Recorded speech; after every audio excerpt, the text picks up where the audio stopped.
अगर आपको बताया जाए कि किसी ने अपने प्यार को पाने के लिए सिर्फ एक जन्म नहीं बल्कि 108 बार जन्म लिया, क्या आप यकीन करेंगे? ये कहानी है माता पार्वती की, जिन्होंने भगवान शिव को पाने के लिए हर हद पार कर दी। कहानी शुरू होती है सती से। सती माता की स्टोरी तो आप सबको पता होगी। जब दक्ष ने शिवजी को अपने यज्ञ में नहीं बुलाया, तब माता सती शिवजी के अपमान को सह नहीं पाई और खुद को अग्नि में समाहित कर लिया। इस घटना ने शिव को अंदर से तोड़ दिया। उन्होंने दुनिया से खुद को अलग कर लिया, शांत, स्थिर और पूरी तरह विरक्त। लेकिन सच्चा प्रेम कभी खत्म नहीं होता।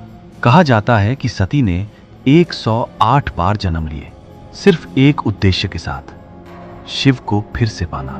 कई जन्म बीत गए, हर बार परीक्षा हुई, हर बार इंतजार। हिंदू स्क्रिप्चर्स में लिखा है कि सती ने 107 जन्म लिए शिव जी को पाने के लिए, लेकिन हर जन्म में वो फेल हुई और 108वें जन्म में हिमालय के राजा हिमावन की बेटी बनकर आई, पार्वती। बचपन से ही उनके मन में शिव के लिए एक गहरा जुड़ाव था। ये सिर्फ अट्रैक्शन नहीं था, ये नियति थी। नारद मुनि ने पार्वती को बताया कि आप कोई साधारण स्त्री नहीं है देवी, आपका जन्म एक उद्देश्य लेकर हुआ है, भगवान शिव को पाने का। आप वही सती हैं जिनकी हर सांस, हर जन्म सिर्फ एक ही संकल्प के लिए है, शिव। लेकिन ये रास्ता आसान नहीं होगा। और फिर उन्होंने पार्वती को दिया वो मंत्र जो सिर्फ शब्द नहीं, शक्ति था। ओम नमः शिवाय। पार्वती ने बिना सोचे सबसे कठिन रास्ता चुना, तपस्या। और ये कोई सामान्य तपस्या नहीं थी। उन्होंने सुख सुविधाएं त्याग दी, पहले फल खाए, फिर सूखे पत्तों पर जीवन बिताया, फिर सिर्फ जल, और अंत में वो भी छोड़ दिया। इसीलिए उनका नाम पड़ा अपर्णा। साल बीत गए, कुछ ग्रंथ कहते हैं हजारों साल, कुछ कहते हैं युगों तक, लेकिन पार्वती कभी नहीं डगमगाई। शिव ने उनकी परीक्षा लेने का निश्चय किया। उन्होंने ऋषियों को भेजा जिन्होंने शिव की निंदा की। उन्होंने कहा, शिव, वो तो शमशान में रहते हैं, भूतों के साथ घूमते हैं, तुम उनके लिए क्यों अपना जीवन बर्बाद कर रही हो? पार्वती ने शांत होकर जवाब दिया, मुझे आराम नहीं चाहिए, मुझे सत्य चाहिए।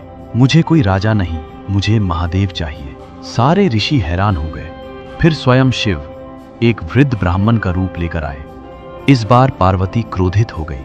पार्वती ने कहा, अगर शिव नहीं तो ये जीवन भी नहीं। उसी क्षण वो ब्राह्मण रूप समाप्त हुआ और शिव अपने असली स्वरूप में प्रकट हुए। उन्होंने कहा, तुमने मुझे नहीं, मेरे अस्तित्व को जीत लिया है। और तब उन्होंने पार्वती को स्वीकार किया। आज हम क्या करते हैं? एक बार कोशिश और हार मान लेते हैं, एक बार दिल टूटा और प्यार से भाग जाते हैं, एक बार असफल हुए और सपने छोड़ देते हैं। लेकिन पार्वती, उन्होंने वक्त नहीं देखा, मुश्किल नहीं देखी, बस अपने लक्ष्य को पकड़े रखा। पार्वती माता ने 108 बार जन्म लिया शिव को पाने के लिए। 3000 सालों तक तपस्या की। क्या हम 3 महीने वेट कर सकते हैं? लाइफ लेसन क्या है? शिवजी ने पार्वती को उनकी ब्यूटी के लिए नहीं, उनके डेडिकेशन के लिए एक्सेप्ट किया। याद रखो, सच्चा प्यार और बड़ी सफलता कभी आसान नहीं होती। सच्चा प्यार वो नहीं है जो मिल जाए, सच्चा प्यार तो वो है जो तपस्या से पाया जाए।